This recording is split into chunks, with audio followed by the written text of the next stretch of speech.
Hello students, welcome back. उम्मीद है सब अच्छे से पढ़ रहे होंगे, टाइम वेस्ट कम कर रहे होंगे। ओके, चलिए तो टॉपिक को आगे बढ़ाएंगे। हमारा जो टॉपिक चल रहा है वो method of preparation of alkyl और अलाइल हैलाइड्स चल रहा है। अलाइल हैलाइड्स तो अभी तक हमने बनाए नहीं है, एरोमेटिक हैलाइड्स। अल्काइल हैलाइड्स हमने बनाए और इन अल्काइल हैलाइड्स में भी मैक्सिमम हमने बनाए alkyl chlorides and alkyl bromides. Fluorides आपने देखा नहीं है अभी तक, और आयोडाइड्स काफ़ी कंट्रोल कंडीशन में बने।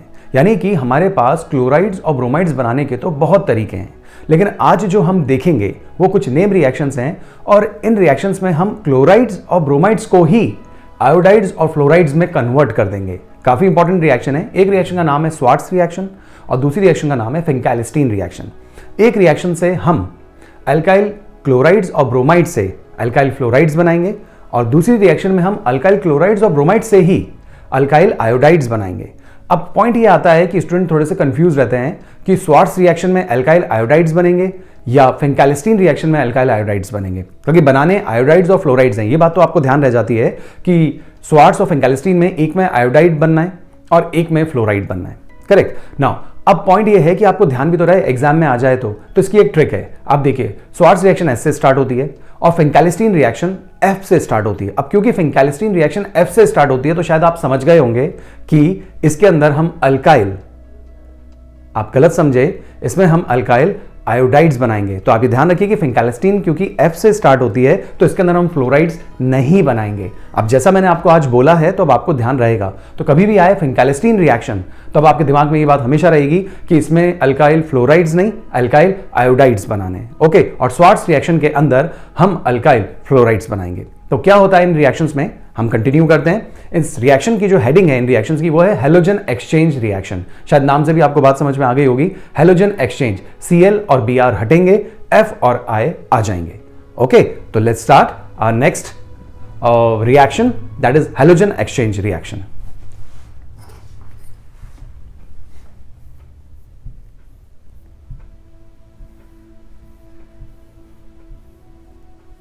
यहां देखिए हैलोजन एक्सचेंज रिएक्शन, और उस रिएक्शन में लिखा हुआ है फिंकैलिस्टीन रिएक्शन, आपको नजर आ गई होगी। करेक्ट, ये देखिए, ये फिंकैलिस्टीन रिएक्शन। अब फिंकैलिस्टीन एफ से स्टार्ट हो रही है तो इसका मतलब इसके अंदर अल्काइल आयोडाइड्स बनेंगे, पहली चीज। दूसरी किससे बनेंगे, अल्काइल क्लोराइड्स और अल्काइल ब्रोमाइड से बनेंगे। यहां पे आप देख सकते हैं ये अल्काइल हैलाइड, हैलाइड में क्लोराइड और ब्रोमाइड हो सकते हैं, राइट। ये हमने लिख दिए। रिएक्शन किससे करनी है आपको, रिएक्शन आपको करनी है NaI से। तो क्लोराइड ब्रोमाइड जब आप लेंगे और रिएक्शन करनी है NaI से, सबसे पहले तो बेसिकली क्या पूछा जाता है और कैसे जवाब देना है वो देख लेते हैं और फिर कॉन्सेप्ट्स देखेंगे। एग्जाम में लिखने के लिए आता है write a note on Finkelstein reaction. तो आपको क्या बोलना है, आपको बोलना है अल्काइल हैलाइड्स जो होते हैं, खासकर जिसमें Cl और Br हो, उनकी जब हम NaI से रिएक्शन कर देते हैं तो यहां से NaX निकल जाएगा, और जब यहां से NaX निकल जाएगा तो I एक्सचेंज हो जाएगा Cl या Br की जगह, और आगे I लग जाएगा। रिएक्शन आप देख सकते हैं, ये रिएक्शन यहां लिखी हुई है, ये देखिए, आपको नजर आ रही होगी रिएक्शन। RX है, करेक्ट।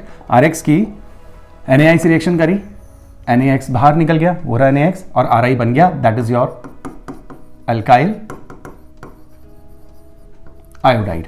करेक्ट। और NaX की यदि हम बात करें तो NaX का प्रेसिपिटेट बाहर आ जाता है। अब NaX का अगर प्रेसिपिटेट बाहर आ रहा है, यानी कि प्रेसिपिटेशन की फॉर्म में वो बन रहा है, तो ली शैटेलर प्रिंसिपल के अकॉर्डिंग रिएक्शन फॉरवर्ड डायरेक्शन में ही शिफ्ट रहेगी और आपको प्रोडक्ट की अच्छी यील्ड मिलेगी। क्योंकि हम ये अच्छे से जानते हैं Le Chatelier principle, chemical equilibrium class 11th, कि अगर दो प्रोडक्ट में से अगर एक प्रोडक्ट जो बाय प्रोडक्ट जैसे आप मान लें वो अगर इजीली एस्केप हो सकता है, निकाला जा सकता है, हटाया जा सकता है, फिल्टर किया जा सकता है, तो उसकी कमी को पूरा करने के लिए रिएक्शन फॉरवर्ड डायरेक्शन में चलती रहती है, और इस चक्कर में हमारा मेन प्रोडक्ट की यील्ड बढ़ती रहती है। तो ये एक रिएक्शन है। जब नोट लिखने के लिए आए तो आप इतना सा नोट लिख देंगे जो यहां ऊपर लिखा हुआ है, आप देख सकते हैं फिंकैलिस्टीन रिएक्शन के लिए, the reaction in which alkyl iodides are prepared by the reaction of alkyl chlorides and bromides with NaI in dry acetone. और जो ड्राई एसीटोन आपने यहां पे लिया है ये बेसिकली एक सॉल्वेंट है। अगर आपने ये यहां नहीं लिया तो आप ये मान के चलिए कि ये रिएक्शन होगी ही नहीं, इसके अंदर आपको जो प्रोडक्ट्स मिलने हैं वो मिलेंगे ही नहीं। तो ड्राई एसीटोन की काफी इंपॉर्टेंस है, ड्राई बोल रहे हैं उसकी भी काफी इंपॉर्टेंस है, वो मैं अभी आपको समझाऊंगा। एग्जाम के हिसाब से तो ओवर हो गया कि कोई भी अल्काइल क्लोराइड ब्रोमाइड लीजिए, NaI से रिएक्शन कीजिए ड्राई एसीटोन में, तो Ri बन जाएगा, अल्काइल आयोडाइड बन जाएगा, और साथ में प्रेसिपिटेट बनेगा किसका, NaCl का या NaBr का। सो गाइस हम एक बार रिएक्शन देख लेते हैं। जो रिएक्शन सामने लिखी हुई है उसके अंदर RX की NaI से रिएक्शन हो रही है, NaX बाहर निकल जाएगा और Ri आपका मेजर प्रोडक्ट मिलेगा आपको। और NaX की यदि हम बात करें तो NaX का प्रेसिपिटेट बनता है, और जबकि किसी चीज़ का प्रेसिपिटेट बनता है तो वो उस रिएक्शन का पार्ट नहीं होता। हम ये कह सकते हैं कि प्रोडक्ट साइड पर जो एक चीज़ है वो एज अ प्रेसिपिटेट बाहर आ रही है, तो ली शैडिले प्रिंसिपल के अकॉर्डिंग उसकी कमी को पूरा करने के लिए रिएक्शन फॉरवर्ड डायरेक्शन में शिफ्ट होगी। और रिएक्शन जब फॉरवर्ड डायरेक्शन में शिफ्ट होगी तो जो आपका वेस्ट प्रोडक्ट है वो तो आपके किसी काम का है नहीं, वो ऑटोमेटिकली बाहर होता जा रहा है प्रेसिपिटेट की फॉर्म में, तो जो मेन प्रोडक्ट है उसकी यील्ड रेगुलरली बढ़ती जाती है। ये ली शैडिले प्रिंसिपल है। और ये जो हमने सॉल्वेंट लिया है, ये सारा जो इफेक्ट आपको नजर आ रहा है ये इस सॉल्वेंट की वजह से नजर आ रहा है, जो मैं अभी आपको समझाता हूं। देखिए, तो सबसे पहले आप इस एरो पे नोटिस कीजिए, ये एरो आपको क्या रिप्रेजेंट करता है। देखिए, ये एरो रिवर्सिबिलिटी तो एक्सप्लेन करता ही करता है कि रिएक्शन रिवर्सिबल कंडीशन में है। और हम ये भी कह सकते हैं कि फ्रंट वाला जो एरो है, फॉरवर्ड वाला जो एरो है वो बड़ा बताया है हमने, और छोटा वाला जो एरो है या जो नीचे वाला एरो है वो हमने छोटा बताया है। छोटा वाला एरो बैकवर्ड डायरेक्शन के लिए और बड़ा वाला जो एरो है वो फॉरवर्ड डायरेक्शन के लिए। बड़ा वाला एरो अगर बड़ा आता है तो हम ये कहेंगे कि रिएक्शन फॉरवर्ड डायरेक्शन में ज्यादा शिफ्ट हो रही है। नीचे वाला अगर एरो बड़ा होता तो हम कहते हैं रिएक्शन बैकवर्ड डायरेक्शन में शिफ्ट हो रही है। यहाँ पे फॉरवर्ड वाला जो एरो है वो काफी बड़ा है, तो इसका मतलब हमने रिएक्शन को फॉरवर्ड डायरेक्शन में शिफ्ट कर रखा है। अब फॉरवर्ड डायरेक्शन में क्यों शिफ्ट कर रखा है? क्योंकि एक प्रोडक्ट प्रेसिपिटेट की फॉर्म में बन रहा है, और क्योंकि उसके प्रेसिपिटेट की फॉर्म में बनने की वजह से वो रिएक्शन का पार्ट नहीं है, और उसकी कमी को पूरा करने के लिए रिएक्शन के अंदर रिएक्शन फॉरवर्ड डायरेक्शन में चलती रहती है। ये ली शैडिले प्रिंसिपल है। नाउ अब कंसेप्ट क्या है? कंसेप्ट देखिए, यहां पे X Cl और Br हो सकता है, यहां हमने NaI लिया। अब जो मेन कंसेप्ट छुपा हुआ है वो छुपा हुआ है इनके कैरेक्टर में, कैरेक्टर, कोवेलेंट कैरेक्टर और आयोनिक कैरेक्टर। बस इसका आइडिया अगर आपको है तो ये कंसेप्ट बहुत इजीली आपको समझ में आ जाएगा। सुनिएगा अच्छे से, थोड़ा सा फजांस रूल का आइडिया आपको होना चाहिए। देखिए, NaI ड्राई एसीटोन। सबसे पहले तो एसीटोन कैसा सॉल्वेंट है? तो आप कहेंगे एसीटोन तो एक ऑर्गेनिक सॉल्वेंट है। CH3 CO CH3 बहुत फेमस सॉल्वेंट है, आगे भी बहुत यूजेस आएंगे इसके। तो ये एक ऑर्गेनिक सॉल्वेंट है। ये कंपाउंड कैसा है? ऑर्गेनिक कंपाउंड है। NaI को देखें तो ये है तो आयनिक कंपाउंड, क्योंकि इसमें कार्बन तो नजर ही नहीं आ रहा, लेकिन कोई भी कंपाउंड 100% आयनिक नहीं होता, उसमें कुछ कोवेलेंट कैरेक्टर तो होता ही है। और यहां पे तो बहुत अच्छा कोवेलेंट कैरेक्टर होगा। शायद आप समझ पा रहे होंगे क्यों? क्योंकि I जो है वो बहुत बड़े साइज का है। हम हैलोजन पे ही अगर फोकस करें, हैलोजन्स पे, तो I हैलोजन्स में सबसे बड़े साइज का है। और फजांस रूल के हिसाब से अच्छा कोवेलेंट कैरेक्टर होने के लिए कैटायन छोटे से छोटा, एनायन बड़े से बड़ा, और चार्ज ज्यादा से ज्यादा होना चाहिए। तो यहां पे एनायन बहुत बड़ा है, इस वजह से इस कंपाउंड में भी बहुत अच्छा कोवेलेंट कैरेक्टर है।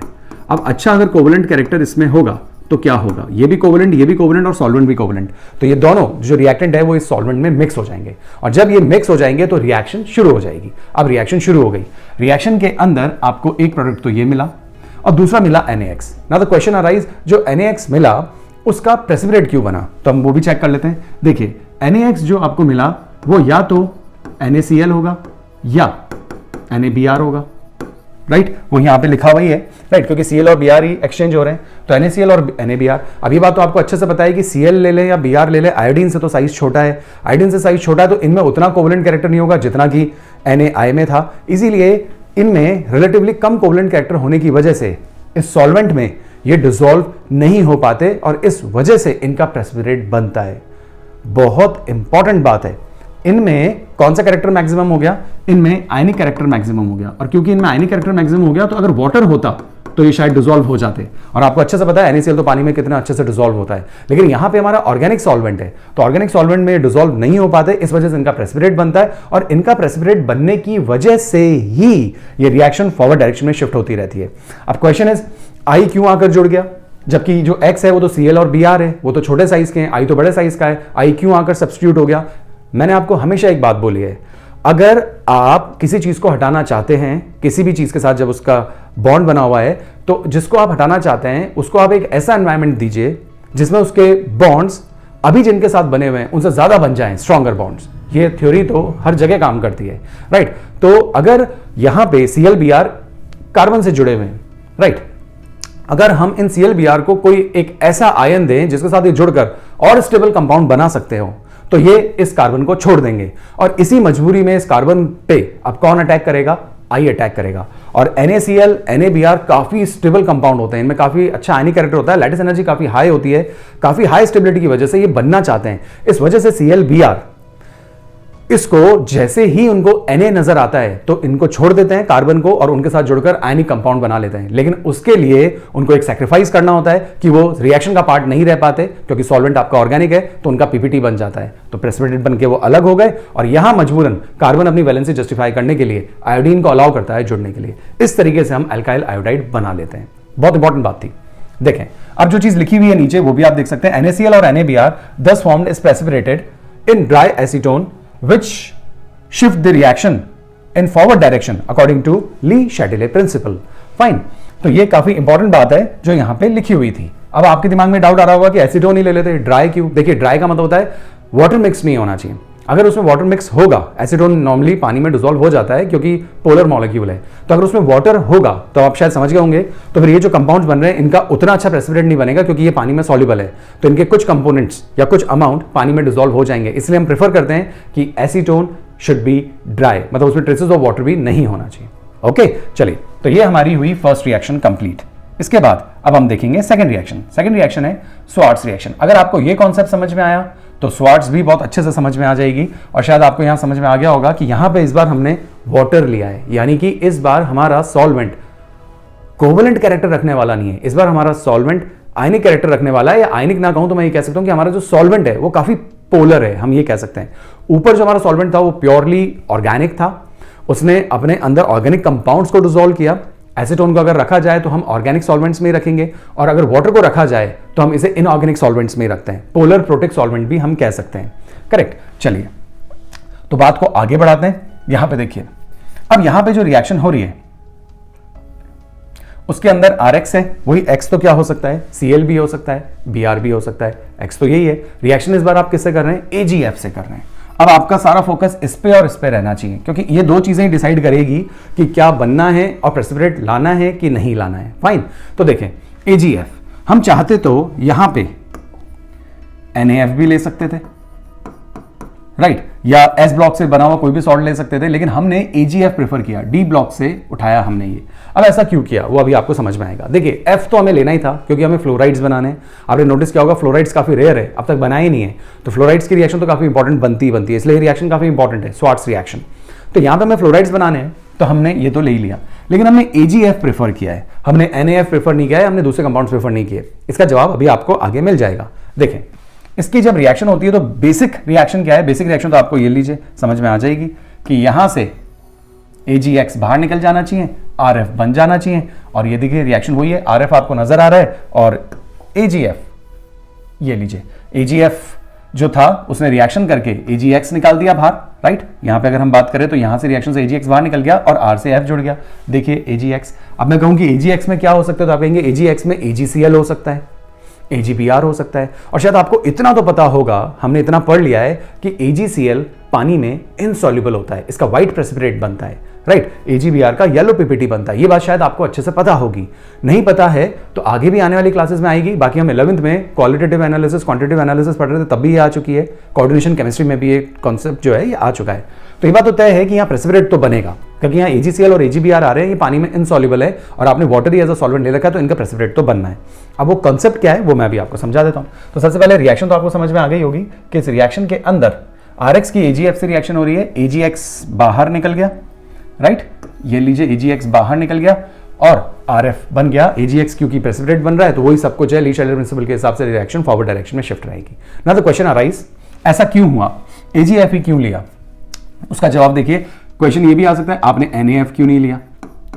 अब देखिए NaF क्यों नहीं लिया, इसका जवाब तो मैं आपको यहीं दे देता हूं। अगर आपने NaF लिया होता तो यहां पे NaCl, F तो यहां के जुड़ गया होता, NaCl या NaBr बाहर निकला होता। और आपको अच्छे से पता है कि NaCl तो पानी में सॉल्युबल होता है, और क्योंकि वो पानी में सॉल्युबल होता है तो सिस्टम से बाहर नहीं आएगा, तो रिएक्शन फॉरवर्ड डायरेक्शन में शिफ्ट ही नहीं होगी। इसलिए ये बहुत इंपॉर्टेंट है कि यहां एक ऐसी चीज बने जो आपके सॉल्वेंट में सॉल्युबल ना हो।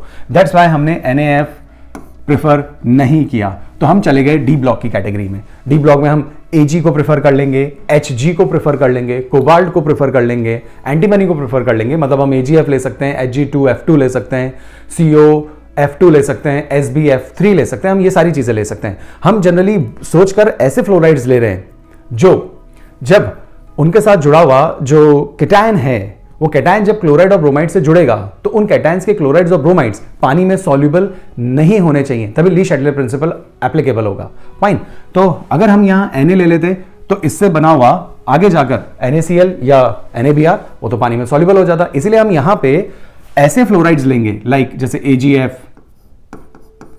Hg2F2, क्योंकि जब फ्लोरीन इनसे जाकर जुड़ेगा तो Hg के साथ Cl या Br ही जुड़ेंगे, तो अब जो क्लोराइड्स और ब्रोमाइड्स बनेंगे वो वाटर इनसॉल्युबल होने चाहिए, तभी रिएक्शन फॉरवर्ड डायरेक्शन में शिफ्ट होगी। दैट्स व्हाई तो हमने प्रेफर किया Hg2F2, COF2, SbF3 ऐसे एंड सो ऑन। तो ये कई सारे ऐसे जो फ्लोराइड्स है वो हम ले सकते हैं।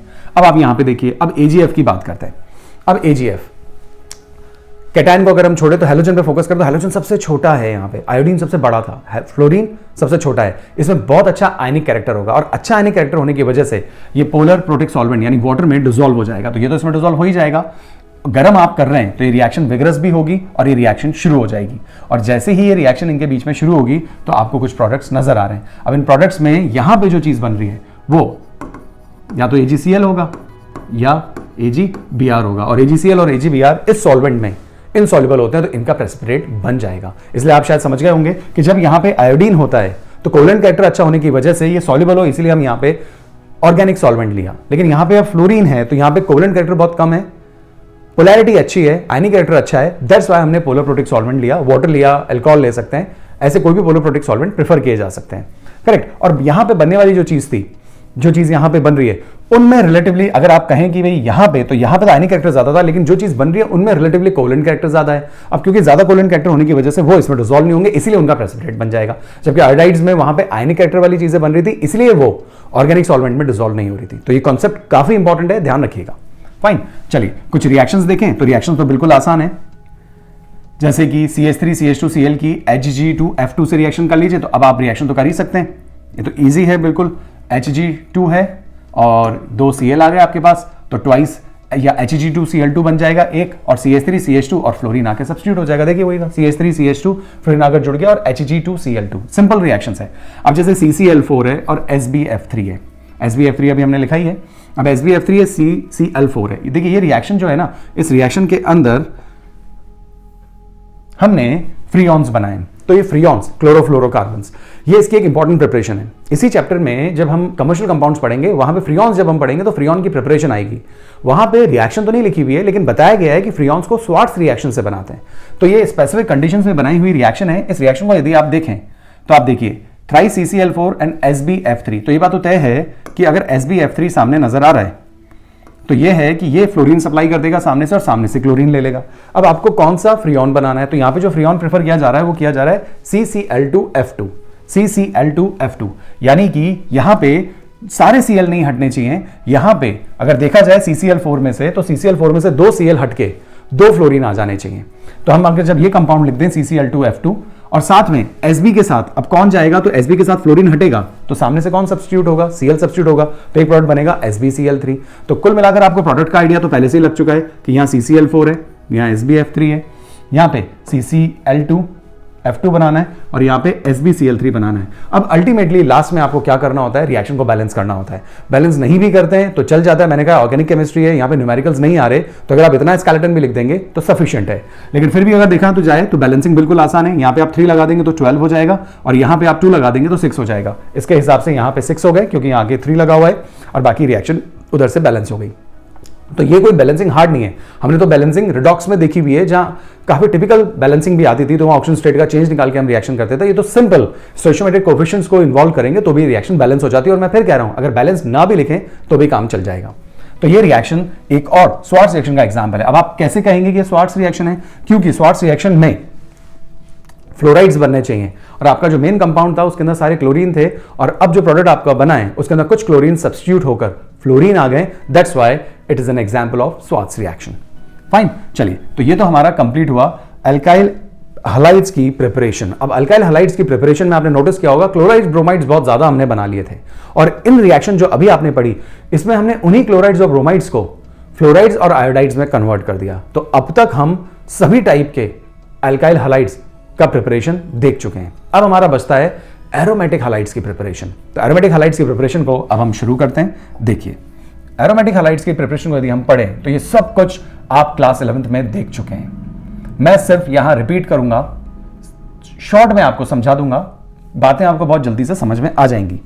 देखिए, आपने एक टॉपिक पढ़ा है electrophilic substitution reaction of benzene. यहां पे सामने आपको वही चीज नजर आ रही है, आप देख सकते हैं बेंजीन की Cl2 से रिएक्शन हो रही है। इन दी डार्क कंडीशन रखनी है Fe या FeCl3 की प्रेजेंस में।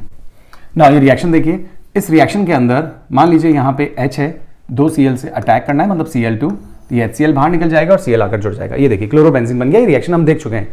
यहाँ पे एनहाइड्रस AlCl3 भी लिया जा सकता था, FeCl3 भी लिया जा सकता है, ये सारे लोएस्ट एसिड्स ले जा सकते हैं जो कि कैटलिस्ट का रोल प्ले करते हैं। मैकेनिज्म में हमने बता रखी है सारी बातें, तो अभी इस चीज का काफी इंपॉर्टेंट रोल हम यहाँ नहीं लेते, सिर्फ मेन रिएक्शन आपको पहचाननी है। तो ये बन गया आपका क्लोरोबेंजीन। हमें अराइल हैलाइड्स बनाने थे, अराइल हैलाइड्स बनाने के लिए हमें स्टार्टिंग एरोमेटिक कंपाउंड से करनी पड़ी और वो एरोमेटिक कंपाउंड हमने लिया बेंजीन, इससे हमारा क्लोरोबेंजीन बन गया। देखिए हमारा पर्पस क्या है, हमारा पर्पस है क्लोरोबेंजीन बनाना, फ्लोरोबेंजीन बनाना, आयोडोबेंजीन बनाना और ब्रोमोबेंजीन बनाना। ये 4 ही हैलाइड्स हैं जो कि बेंजीन पे जुड़ सकते हैं, हम वो चारों ही बनाना देखेंगे अभी इस सीरीज में। नाउ देखें, इसके बाद अगर हम आगे बढ़ते हैं तो इस बार Cl अटैच्ड है ऑलरेडी, अब Cl2 का अटैक करना है।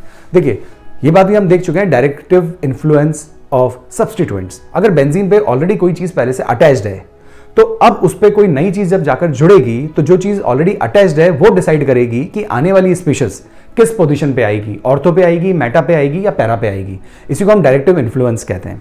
फाइन, मैंने आपको एक ट्रिक भी बताई थी कि जो भी चीज अटैच्ड है उसके ऊपर यदि लोन पेयर्स हों, करेक्ट, जो भी चीज अटैच्ड है उसके ऊपर यदि लोन पेयर्स हों तो वो हमेशा ऑर्थो एंड पैरा डायरेक्टिंग होती है। अभी आप ये ट्रिक ध्यान रख लीजिए, करेक्ट। और अगर लोन पेयर नहीं है तो वो मेटा डायरेक्टिंग होती है। बस इसमें एक ही एक्सेप्शन है जो आप ध्यान रखिए, ट्रिक का एक्सेप्शन है CH3। एल्किल ग्रुप जब भी होंगे वो भी ऑर्थो एंड पैरा डायरेक्टिंग ही होते हैं। नाउ अब हम अगर यहां पे बात करें तो क्योंकि लोन पेयर यहां पे प्रेजेंट है तो अब आने वाली जो स्पीशीज होगी, मतलब Cl ही आएगा, वो ऑर्थो और पैरा पोजीशन पे आएगा। अब क्योंकि सब जगह H तो अवेलेबल है ही, यहां पे भी है, यहां पे भी है, यहां पे भी है, यहां पे भी है, इसके रेस्पेक्ट में देखा जाए तो ये ऑर्थो पोजीशन है, ये मेटा पोजीशन है और ये पैरा पोजीशन है, करेक्ट। तो ये ऑर्थो पोजीशन हो गई, ये मेटा पोजीशन हो गई, ये पैरा पोजीशन हो गई। तो Cl जब यहां है तो ये आने वाले Cl को, क्योंकि Cl ही आएगा, करेक्ट। जैसे ऑर्थो पोजीशन पे अगर देखिए हम H, तो ट्रिक के थ्रू ये HCl बाहर निकल जाएगा और Cl आके अटैच हो जाएगा। तो आने वाला Cl या तो ऑर्थो पे लगाना है या फिर पैरा पे लगाना है, और फिर इन दोनों में से अगर कोई आप एक ही बताना चाहते हैं तो फिर आपको मेजर वाले को रिपोर्ट करना होगा। वो मैं आपको बताता हूं कि मेजर कौन होगा। शायद आपको ध्यान होगा कि ऑर्थो सब्स्टिट्यूटेड स्पीशीज हो और पैरा सब्स्टिट्यूटेड स्पीशीज हो तो मेजर अमाउंट हमेशा पैरा स्पीशीज का बनता है मैक्सिमम केसेस में, क्योंकि वहां पे स्टेरिक हिंड्रेंसेस कम होते हैं, इसीलिए कंपाउंड रिलेटिवली ज्यादा स्टेबल होता है। वो मैं अभी आपके साथ डिस्कस करता हूं। अब यहां देखिए, आप इसके प्रोडक्ट पे नजर कीजिए, अब प्रोडक्ट भी नजर आ रहे हैं। ये Cl तो वहीं का वहीं है, आने वाला Cl देखिए कौन सी पोजीशन पे आ गया, ये ऑर्थो पे आ गया, और इसको अगर आप देखें तो ऑर्थो मेटा, ये पैरा पे आ गया, करेक्ट। तो एक ऑर्थो पे आ गया और एक पैरा पे आ गया। अब ऑर्थो और पैरा दोनों आपने रिपोर्ट किए हैं तो मेजर माइनर आपको बताना पड़ेगा। हमेशा ध्यान रखिए 99% केसेस में पैरा सब्स्टिट्यूटेड स्पीशीज जो होती है वो रिलेटिवली ज्यादा स्टेबल होती है। तो पैरा क्लोरोटोलिन कॉमन नेम आप बोल सकते हैं, इसके रेस्पेक्ट में पैरा पोजीशन पे है तो पैरा, यहां पे हम लगाएंगे डाइक्लोरो टोलिन, गलत लिख दिया है, टोलिन नहीं है, पैरा डाइक्लोरो बेंजीन होगा, करेक्ट।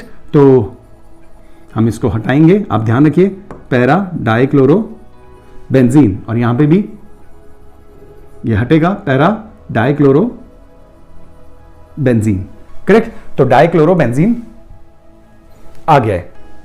फाइन, तो एक ऑर्थो पे हमने जोड़ दिया और एक हमने पैरा के ऊपर जोड़ दिया। कैसे पता लगा ऑर्थो एंड पैरा? क्योंकि Cl जो था उसके ऊपर लोन पेयर प्रेजेंट थे। हमेशा पैरा वाला ही मेजर बताना है। क्यों मेजर होता है? क्योंकि स्टेरिक हिंड्रेंस कम होते हैं, ये पास पास में होते हैं, तो स्टेरिक हिंड्रेंस की वजह से ईल्ड यहां कम आती है, वहां ईल्ड ज्यादा आती है। एक चीज का और ध्यान रखिए, ऑर्थो और पैरा का मॉलिक्यूलर मास तो बिल्कुल सेम है, मॉलिक्यूलर फॉर्मूला भी सेम है, मॉलिक्यूलर मास भी सेम है, सिर्फ अरेंजमेंट अलग है। इस फैक्ट के बावजूद इनके मेल्टिंग पॉइंट में डिफरेंस होता है। मेल्टिंग पॉइंट जनरली सिमेट्री पे डिपेंड करता है, पैकिंग पे डिपेंड करता है। अब आप खुद सोचिए जरा, कौन इफेक्टिवली पैक हो सकता है? देखिए, वो चीज इफेक्टिवली पैक हो सकती है जो सिमेट्रिकल होती है। ये बेंजीन रिंग बन गई, ऊपर और नीचे Cl है, फिर एक बेंजीन रिंग बन गई, ऊपर और नीचे Cl है, तो ये क्लोजली पैक हो सकते हैं, राइट। अब ये बेंजीन रिंग है, इधर ही Cl है और इधर भी Cl है। अब ये अपने पास अपनी जैसी रिंग को नहीं आने देंगे दो Cl, जबकि दोनों Cl ऊपर नीचे होते तो रिंग ज्यादा क्लोजली पैक हो सकती थी, सिमेट्रिकल वे में पैकिंग हो सकती थी। इसलिए हमेशा ध्यान रखिए, जब भी मेल्टिंग पॉइंट की बात हो, मेल्टिंग पॉइंट की, मेल्टिंग पॉइंट कहने का मतलब है सामने वाली स्पीशीज सॉलिड स्टेट में, और सॉलिड स्टेट में पैकिंग का कॉन्सेप्ट चल सकता है। अगर आप बॉइलिंग पॉइंट की बात करते हैं तो आप पैकिंग से नहीं समझा सकते, क्योंकि बॉइलिंग पॉइंट की अगर आप बात करें तो सामने वाली स्पीशीज लिक्विड स्टेट में, और जो चीज लिक्विड स्टेट में होती है उसके अंदर पैकिंग नहीं होती, राइट ना, वो तो मूव करते रहते हैं particles. That's why melting point के केस में आप पैकिंग इंट्रोड्यूस कर सकते हैं। और इफेक्टिवली पैक कौन हो सकता है? जिसमें सिमेट्री हो, और सिमेट्री इन दोनों में से किसमें नजर आ रही है? पैरा सब्स्टिट्यूटेड स्पीशीज में। दैट्स व्हाई इन दोनों में मेल्टिंग पॉइंट का डिफरेंस होता है, और जब मेल्टिंग या बॉइलिंग पॉइंट के डिफरेंसेस होते हैं दो स्पीशीज में, तो हम उनको इजीली एक दूसरे से सेपरेट कर सकते हैं। सेपरेशन के तरीके बहुत सारे हैं, वापस कहूंगा वो भी हम क्लास 11th में देख चुके हैं, क्वालिटेटिव और क्वांटिटेटिव एस्टिमेशन में, जिसमें हमने डिस्टिलेशन देखा, क्रिस्टलाइजेशन देखा, सब्लिमेशन भी देखा, सॉल्वेंट एक्सट्रैक्शन मेथड्स भी देखे, क्रोमेटोग्राफी भी वहां पे एक तरह से हमने देखा ही था। फाइन, तो इतने सारे मेथड हमारे पास होते हैं जिनसे हम बॉइलिंग पॉइंट में डिफरेंस रखने वाली स्पीशीज को या सॉल्बिलिटी में डिफरेंस रखने वाली स्पीशीज को हम एक दूसरे से अलग कर सकते हैं। तो ये बातें यहां पे मैंने लिख रखी है, करेक्ट। तो Cl2 के साथ रिएक्शन करिए, डार्क लिया है, FeCl3 भी ले सकते थे आप, AlCl3 भी ले सकते थे, कोई भी लोइस एसिड यहां पे लिया जा सकता है जो कि कंपैटिबल हो साथ में रिएक्शन करने के लिए। बेसिकली अगर आपको देखने को मिलेगा तो Cl के साथ आपको FeCl3 या फिर AlCl3 मिलेगा, ब्रोमीन के साथ आपको FeBr3 देखने को मिलेगा। नाउ अब आप यहां देखिए ये प्रोडक्ट्स भी बने, और जो बात मैंने आपको बोली वो सारी बातें यहां पे लिखी हुई है, करेक्ट। नाउ अब हम ये रिएक्शन देख रहे हैं। अब CH3 लगा हुआ है, Br है, वही डार्क है, वही FeBr3, वही कंडीशन है। CH3 मैंने आपसे बोला ही था, ये भी ऑर्थो एंड पैरा डायरेक्टिंग ही होता है। तो आप प्रोडक्ट देख लीजिए, एक पे ऑर्थो पे आ गया है और एक बार पैरा पे आ गया है। इसे हम कहेंगे ऑर्थो क्लोरोटोलुइन और इसको हम कहेंगे पैरा क्लोरोटोलुइन, क्योंकि बेंजीन के साथ CH3 को हम टोलुइन बोलते हैं। और मेजर अमाउंट में तो ये बनना ही है। अब मेजर अमाउंट में ये क्यों बनना है? क्योंकि पैरा सब्स्टिट्यूटेड स्पीशीज है, वो भी हम देख चुके हैं। चलिए नेक्स्ट देखेंगे एक और इस सीरीज में। अब आप इसको देखें तो NO2 ग्रुप जुड़ा हुआ है। NO2 पे अगर आप देखें तो नाइट्रोजन पे लोन पेयर नहीं है, क्योंकि नाइट्रोजन से ऑक्सीजन जुड़े हुए हैं, एक लोन पेयर ऑक्सीजन के साथ बॉन्ड बनाने के काम में आ रहा है, करेक्ट। और क्योंकि NO2 के ऊपर लोन पेयर नहीं है तो इस पर जब आप ये इलेक्ट्रोफिलिक सब्स्टिट्यूशन करवाएंगे तो ये मेटा डायरेक्टिंग होगा, ट्रिक से ही काम हो जाएगा। मैं फिर कह रहा हूं मैकेनिज्म में जाने की जरूरत ही नहीं है। तो यहां पे जैसे अगर आप चाहें तो मैं बता भी देता हूं NO2 कैसे बनता है। NO2 का स्ट्रक्चर जो होता है वो इस टाइप का होता है, N ये O, और इस पे जो लोन पेयर था वो इस ऑक्सीजन के साथ इन्वॉल्व है, करेक्ट, कोऑर्डिनेट बॉन्ड बनाने के लिए, ऑक्टेट पूरा करने के लिए। तो इसके ऊपर कोई भी लोन पेयर नहीं है। और जब ऐसी स्पीशीज पे जब लोन पेयर नहीं होता तो आप ध्यान रखिए आने वाला इलेक्ट्रोफाइल मेटा पोजीशन पे ही आता है। रिएक्शन काफी स्लो चलती है, यील्ड भी पुअर होती है, लेकिन हाँ हमें प्रोडक्ट पहचानना हो तो मेटा पोजीशन पे ही बोलेंगे। तो आप देख सकते हैं डार्क कंडीशन FeBr3, ये डार्क मैं बार बार क्यों बोल रहा हूँ उसका रीजन अभी आपको समझ में आ जाएगा। ये देखिए ये तो वहीं का वहीं है, और ये इसके रेस्पेक्ट में ऑर्थो पोजीशन है, और ये मेटा पोजीशन है, और ये पैरा पोजीशन है। तो देखिए मेटा पोजीशन पे अब देखिए यहाँ पे Br है तो हमें यहाँ पे Cl की जगह क्या लिखना चाहिए? हमें Cl की जगह Br लगाना है, ओके। यहां पे Br आ जाएगा, ध्यान रखिएगा। तो NO2 Br2 से रिएक्शन करेंगे, FeBr3 हमने ले लिया लोइस एसिड जो कि कैटलिसिस जैसे काम करेगा, तो इस पोजीशन पे Br आ जाएगा। अगर यहाँ पे Cl2 लिया होता तो AlCl3 ले लेते तो इस पोजीशन पे Cl आ जाता। तो अभी क्योंकि Br आ गया है तो हम इसे बोलेंगे मेटा क्लोरो की जगह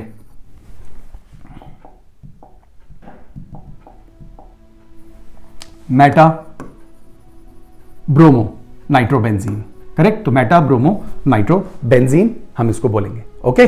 नाउ नेक्स्ट देखते हैं।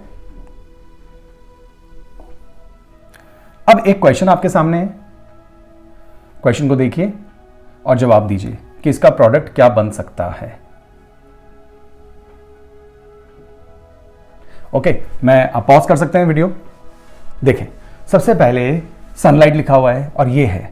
इन रिएक्शंस में नीचे जनरली डार्क लिखा होता है। आपको याद हो तो मैं अभी बार बार बोल रहा था कि रिएक्शन नीचे डार्क लिखा है, वो क्यों लिखा है वो मैं अभी आपको अभी समझाऊंगा। देखिए ये आपके सामने कोई एक एरोमेटिक कंपाउंड है, बेंजीन रिंग है, उसके ऊपर एक एल्किल ग्रुप जुड़ा हुआ है, Cl2 का अटैक उसके ऊपर हो रहा है, और Cl2 के अटैक से आपको दो प्रोडक्ट आइडेंटिफाई करना है, सनलाइट की प्रेजेंस में और या फिर ये वाला एनहाइड्रस AlCl3 की प्रेजेंस में। अब क्या प्रोडक्ट बनेंगे? देखिए जब भी सनलाइट आ जाए दिमाग में एक चीज आ जानी चाहिए आपके कि फ्री रेडिकल मैकेनिज्म है, और फ्री रेडिकल मैकेनिज्म में आने वाला जो हैलोजन है वो उसी फ्री रेडिकल पर आकर जुड़ेगा जो फ्री रेडिकल इंटरमीडिएट रिलेटिवली सबसे ज्यादा स्टेबल होगा। तो आपको ये सोचना होगा कि इसके अंदर कहां फ्री रेडिकल बन सकते हैं। तो इसका आइडिया हम लगाते हैं कि कहां फ्री रेडिकल बन सकते हैं। देखिए यहां पे आइडिया लगा लेते हैं, मान लीजिए ये बेंजीन है, कहां पे फ्री रेडिकल बन सकता है? ये लीजिए, ये यहां पे तो CH2CH3 है, यहाँ पे H है, यहाँ पे H है, यहाँ पे H है, यहाँ पे H है, यहाँ पे H है। तो बहुत सारी जगह है जहाँ जहाँ पे H होता है वो H हटकर Cl या Br आ जाता है। यहाँ पे Cl है तो H हटकर Cl आ जाएगा। अब बहुत सारे H हैं, यहाँ पे भी H है, यहाँ पे भी H है, ये सारे H हैं। तो अब देखिए कहाँ पे फ्री रेडिकल स्टेबल बनेगा रिलेटिवली। देखिए अगर मान लीजिए ये H हट जाए तो यहाँ फ्री रेडिकल बनेगा इस जगह पर। अब ये जो फ्री रेडिकल होगा ये तो हाईली अनस्टेबल होगा, क्योंकि अगर मैं H को हटा दूं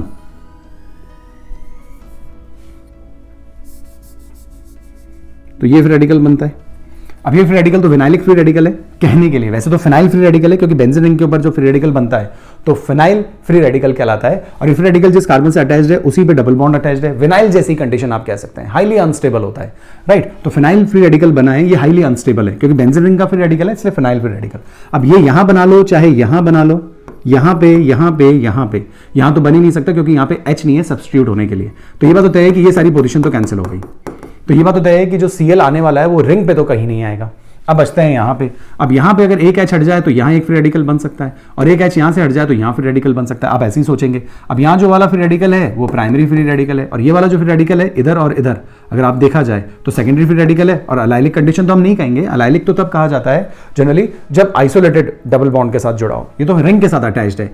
तो हम उस कॉन्सेप्ट को अगर ना भी इन्वॉल्व करें तो हम ये देख सकते हैं कि ये प्राइमरी है और ये सेकेंडरी है, क्योंकि C डायरेक्टली दो कार्बन से अटैच्ड है, करेक्ट। तो ये सेकेंडरी फ्री रेडिकल है। तो अब इन दोनों ही फ्री रेडिकल में से ही कहीं आकर जुड़ेगा, तो ये यहीं आके जुड़ना चाहेगा क्योंकि ये रिलेटिवली स्टेबल फ्री रेडिकल है।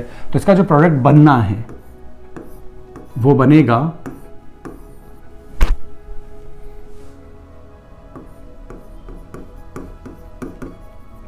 ये तो है ही है, एक H सब्स्टिट्यूट हो गया और उस एक H की जगह एक Cl आ जाएगा। तो रिंग पे आप नहीं छेड़ेंगे कुछ भी, आप सीधा बीच वाला जो कार्बन है ये वाला, इसके ऊपर एक H हटकर एक Cl आ जाएगा। अब स्टूडेंट जैसे ही बेंजीन रिंग को देखते हैं और ये देखा तो कहीं ऑर्थो और पैरा पे लगा देते हैं, क्योंकि उन्हें लगता है कि एल्किल ग्रुप है तो ऑर्थो एंड पैरा डायरेक्टिंग ही होगा, लेकिन गलत। यहां पे आपको लगाना है Cl, क्योंकि फ्री रेडिकल मैकेनिज्म के थ्रू आप आगे बढ़े हैं, दैट्स वाई। तो ध्यान रखिए यहां Cl आएगा, यही इसका मेजर प्रोडक्ट होगा। अब बात करते हैं एनहाइड्रस AlCl3 डार्क। अब आपको समझ में आ गया होगा कि हम डार्क क्यों कहते हैं, क्योंकि अगर आप यहां पे सनलाइट छोड़ेंगे, लाइट अगर यहां होगी तो इस लाइट की वजह से ये भी थोड़ा बहुत प्रोडक्ट बनेगा, और इससे जो मेजर प्रोडक्ट आपको बनने वाला है उसकी यील्ड कम हो जाएगी। इसीलिए प्रेफर किया जाता है कि डार्क कंडीशन, क्योंकि अगर लाइट वाली कंडीशन लेंगे या सनलाइट लेंगे तो फिर ऊपर वाली रिएक्शन भी चलेगी साथ साथ, तो यील्ड पुअर हो जाती है। इसीलिए हम प्रेफर करते हैं कि कंडीशन डार्क हो। अब डार्क तो आपने ले लिया, एनहाइड्रस AlCl3 तो लोएस्ट एसिड्स होते हैं, राइट। तो अब वो इसके और इसके प्रेजेंस में तो इलेक्ट्रोफिलिक सब्स्टिट्यूशन करेंगे। अब जो इलेक्ट्रोफाइल यहां से बनना है वो Cl+ बनना है, और क्योंकि सामने एल्किल ग्रुप आपको नजर आ रहा है और alkyl group ortho and para directing होते हैं, और ऑर्थो एंड पैरा में भी मेजर कौन सा बनता है, पैरा बनता है। तो इसका प्रोडक्ट अब हम रिंग बनाएंगे। अब इस रिंग से हमें इससे कोई लेना देना नहीं है, ये आपकी रिंग बन चुकी है। ये ऑर्थो पोजीशन है, ये मेटा पोजीशन है, और ये पैरा पोजीशन है, और हम पैरा पोजीशन पे Cl को जोड़ देंगे, जो कि एक ही लिख रहे हैं तो मतलब यही मेजर होगा। दो लिखते तो हम ऑर्थो वाला भी बना लेते और फिर हम उसको माइनर और उसको मेजर लिखते। तो ऊपर वाले केस में और नीचे वाले केस में देखिए प्रोडक्ट्स कितने बदल गए हैं। इसीलिए आपको बहुत अच्छे से पता होना चाहिए कि सनलाइट है, डार्क है, कोई लोएस्ट एसिड्स लिखे हुए हैं, कौन सी कंडीशंस आपको प्रोवाइडेड है। जब भी सनलाइट हो आप फ्री रेडिकल बना लीजिए। फ्री रेडिकल जो सबसे स्टेबल कंपैरेटिवली फ्री रेडिकल है उसके ऊपर आप सब्स्टिट्यूशन कर देंगे, ये सबसे इंपॉर्टेंट बात है। और अगर इस टाइप की रिएक्शंस आती है तो इलेक्ट्रोफिलिक सब्स्टिट्यूशन करना है रिंग के ऊपर। रिंग के ऊपर तीन ही पोजीशन है, ऑर्थो मेटा पैरा। जब भी इलेक्ट्रॉन डोनेटिंग ग्रुप्स हो या जिनके ऊपर लोन पेयर हो और साथ में एल्किल ग्रुप्स, तो ये हमेशा ऑर्थो एंड पैरा डायरेक्टिंग होंगे और पैरा मेजर बनेगा, फाइन। तो इस तरीके से हमने यहाँ पे पैरा को मेजर बना लिया। बस कंडीशन ध्यान रखें कि डार्क रखें। अब मैंने यहाँ पे अगर सनलाइट ले लिया होता तो इस सनलाइट की वजह से ये रिएक्शन तो चलती लेकिन साथ में ऊपर वाली रिएक्शन भी चल रही होती, तो यील्ड पुअर हो जाती, ना हमें ये प्रोडक्ट अच्छे अमाउंट में मिलता, ना हमें वो अच्छे अमाउंट में मिलता। That's why these are the two important products. ये काफी इंपॉर्टेंट बात थी। आई होप आपको अच्छे से बात समझ में आई होगी। ओके गाइस, तो आज के लिए तो हम इतना ही करते हैं। मैं एक बार आपके लिए नोट्स स्क्रॉल कर दूंगा।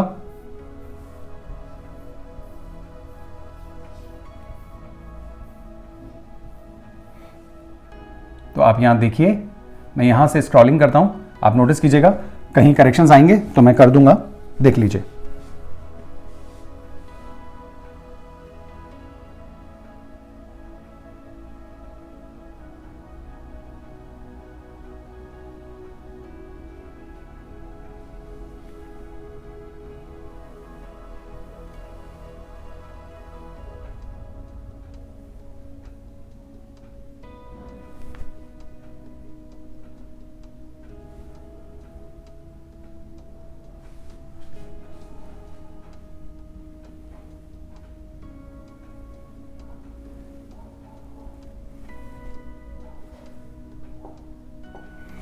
देखिए आप यहाँ पे ध्यान रखिएगा, ऑर्थो डाइक्लोरो बेंजीन है।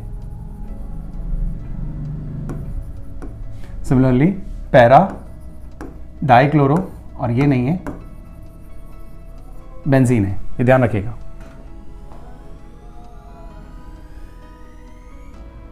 ओके, और एक यहां पे Cl नहीं है, Br आएगा क्योंकि आपने Br लिया है, यहां पे भी Cl नहीं, Br आएगा, और नाम में क्लोरो की जगह ब्रोमो हो जाएगा, क्लोरो की जगह ब्रोमो हो जाएगा, ध्यान रखिएगा।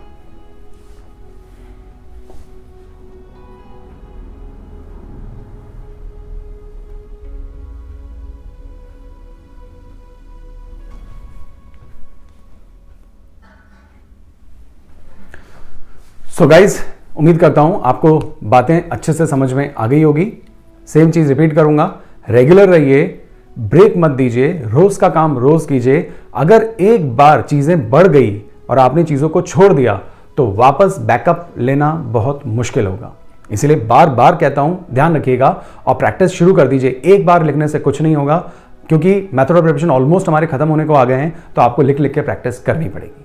ओके गाइज, सो आज के लिए एक इंपॉर्टेंट बात जो मुझे पसंद है, या ये जो कोर्स मैं आपके साथ शेयर करता हूं, ये मेरे खुद के नहीं है, मैंने सुने हैं, पढ़े हैं और मुझे अच्छे लगते हैं। सुने और पढ़े तो बहुत सारे हैं, लेकिन ये मेरे कलेक्शंस में से एक है। तो आज का जो इंपॉर्टेंट कोड मुझे पसंद है वो है, if you are not coming from a rich family, make it sure that a rich family comes from you. I hope आपको बात समझ में आ गई होगी। ध्यान दीजिएगा, काफी इंपॉर्टेंट है। तो आज के लिए इतना ही। Stay happy, stay blessed, good bye.